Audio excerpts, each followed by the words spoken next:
Jordan Peterson actually uses the Big Five to describe people in most of his videos.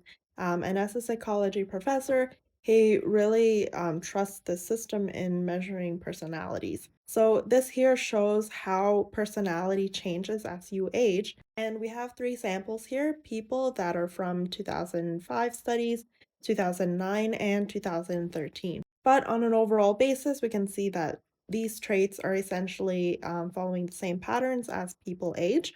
So let's just take a look at the most recent data, which is 2013. These personality traits actually are very determinant of how successful you are. So let's look at how this depends on age. First, openness.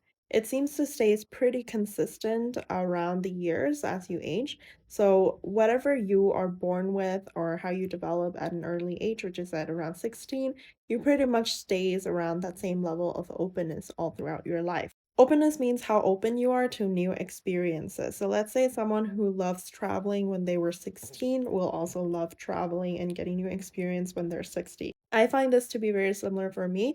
When I was 16, I went around the world and go to conferences.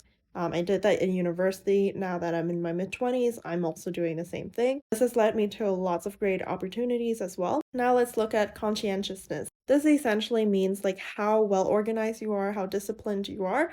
And typically, kids are very not disciplined.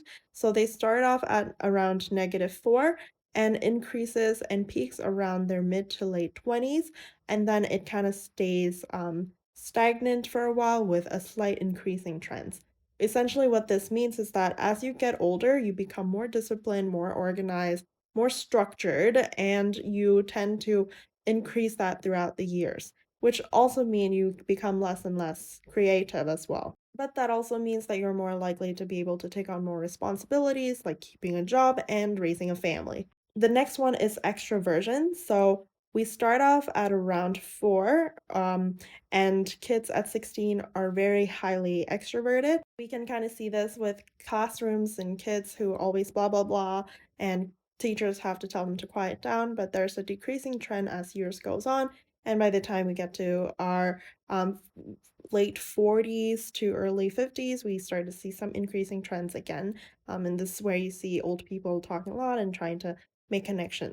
Agreeableness, it has an increasing trend as well up until you are in your 30s, and then has a slight dip in your 40s and then increases again. And being agreeable means being friendly, non-argumentative. So it means that as you get older, maybe you're more understanding of life, more accepting, and you become more agreeable. And finally, we have emotional stability, which increases as you age, which is a great